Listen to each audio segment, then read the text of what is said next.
नमस्कार दोस्तों, मैं हूं राम पारिजातम, पेशे से चार्टर्ड अकाउंटेंट हूं और आज आपके सामने एक बेहद इंटरेस्टिंग टॉपिक लेके आया हुआ हूं। एफपीओ और एफपीसी। एफपीओ क्या होता है या एफपीसी क्या होता है?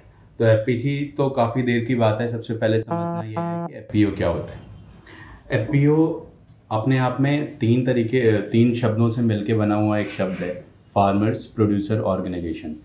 तो सबसे पहले हमको इस शब्द को तीन तरीके से ब्रेक कर करके समझना पड़ेगा, तब हमारी अंडरस्टैंडिंग काफ़ी मैच्योर हो जाएगी। सबसे पहले हम ऑर्गेनाइजेशन का मतलब समझते हैं।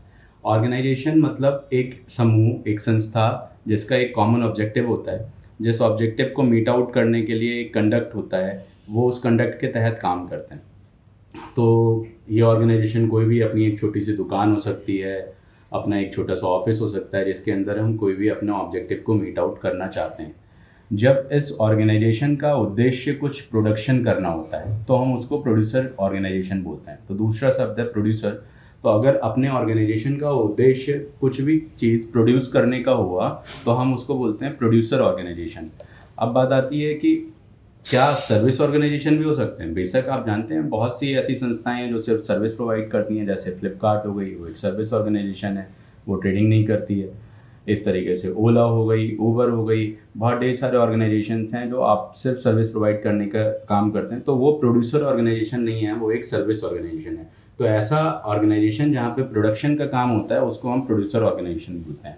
क्या प्रोडक्शन कई तरीके का हो सकता है? बिल्कुल, कई तरीके का प्रोडक्शन हो सकता है। जैसे फिशरमैन मछलियों का प्रोडक्शन करता है, मिल्कमैन दूध का प्रोडक्शन करता है, गांव के अंदर रहने वाले छोटे छोटे कारीगर जो छोटे छोटे बर्तन बनाते हैं, कुछ आर्ट्स बनाते हैं, तो वो आर्टिस्ट होते हैं, वो अपने आर्ट्स का प्रोडक्शन करते हैं। तो इस तरीके से प्रोडक्शन कई तरीके का हो सकता है।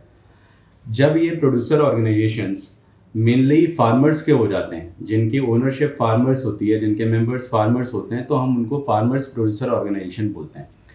अब बात आती है भारत के अंदर क्या ऑर्गेनाइजेशन का कोई निश्चित प्रकार है? हाँ, भारत के अंदर कई तरीके के ऑर्गेनाइजेशंस हैं, जैसा कि आपको पता है, proprietorship firm, partnership firm, company, LLP, society, trust, बहुत ढेर सारे तरीके के ऑर्गेनाइजेशंस के प्रकार होते हैं। तो आपको आपकी एफपीओ किस तरीके से रजिस्टर करनी है वो आपकी चॉइस है। हर एक प्रकार का अपना एक अलग अलग बेनिफिट होता है। तो क्या ऐसा तो नहीं कि एफपीओ अपने आप में एक प्रकार है ना? एफपीओ कई प्रकार की होती है। एफपीओ तो एक सिर्फ ऑर्गेनाइजेशन है, जिस ऑर्गेनाइजेशन का मतलब ये है कि सबसे पहले कि वो ऑर्गेनाइजेशन है, दूसरा कि वो प्रोड्यूसर वाला ऑर्गेनाइजेशन है जहाँ पे प्रोडक्शन प्रोसेस होती है, और तीसरा उस प्रोडक्शन प्रोसेस में फार्मर्स इन्वॉल्व हैं। वो मेनली फार्मर्स की एक्टिविटीज़ करता है, वहाँ पे सर्विस नहीं प्रोवाइड होती है और वहाँ पे किसानों के अलावा दूसरा कोई चीज़ नहीं है। वो इसलिए फार्मर्स का डेडिकेटेड ऑर्गेनाइजेशन है, इसलिए उसका नाम एफपीओ बोलो। उसको हम लोग जनरलाइज वे में एफपीओ बोलने लगते हैं।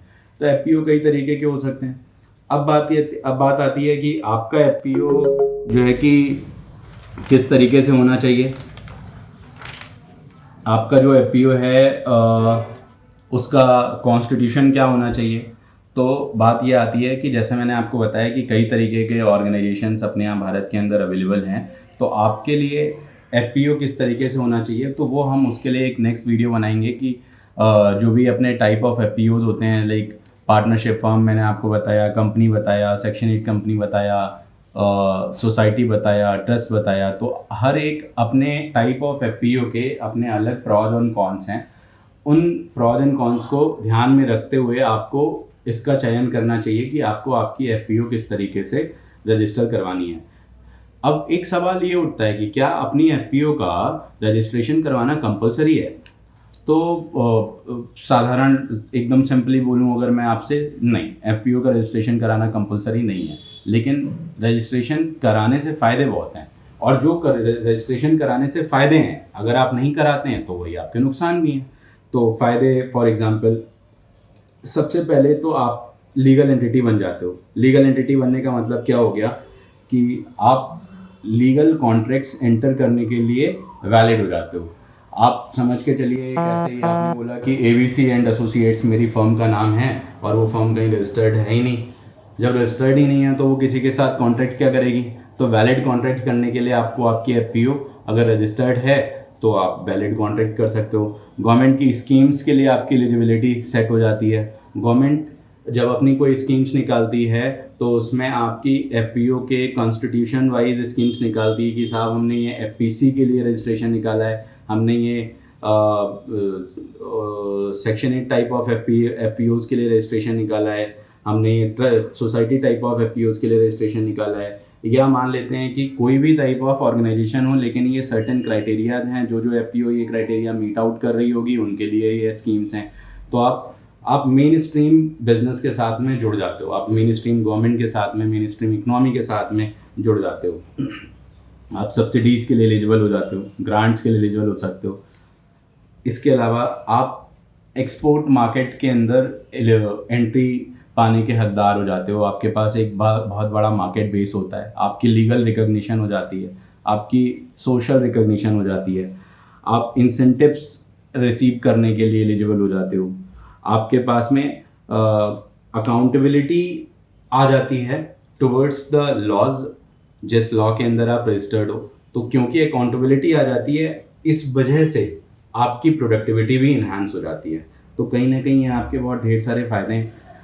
तो अब हमने समझा कि एफपीओ क्या होता है। एफपीओ का रजिस्ट्रेशन मल्टीपल एक्ट्स में होता है। इसका मतलब एफपीओ क्या अपने आप में कोई एक लीगल बॉडी है? क्या एफपीओ अपने आप में कोई लीगल संस्था है? ना, एफपीओ कई लीगल संस्थाओं एफपीओ एक ऐसी संस्था है जो प्रोड्यूसर ऑर्गेनाइजेशन है पहला, और वो फार्मर्स का है, तो उसको इसलिए हम लोग एफपीओ बोल रहे हैं। तो लीगल संस्था बनने के लिए आपकी एफपीओ को किसी ना किसी लीगल कार्यशैली में जाके रजिस्टर होना होगा।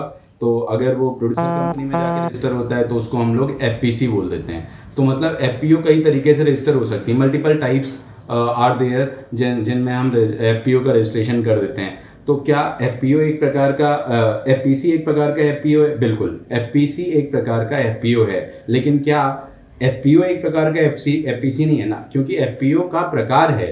एफपीओ के कई प्रकार होते हैं जिनका एक प्रकार है एफपीसी। तो एफपीसी एक प्रकार का एफपीओ है, लेकिन एफपीओ एक प्रकार का एफपीसी नहीं है। एफपीओ एक बहुत ब्रॉडर शब्द है और एफपीसी उसका एक छोटा सा हिस्सा है, एक छोटा सा प्रकार है। समझ रहे हैं?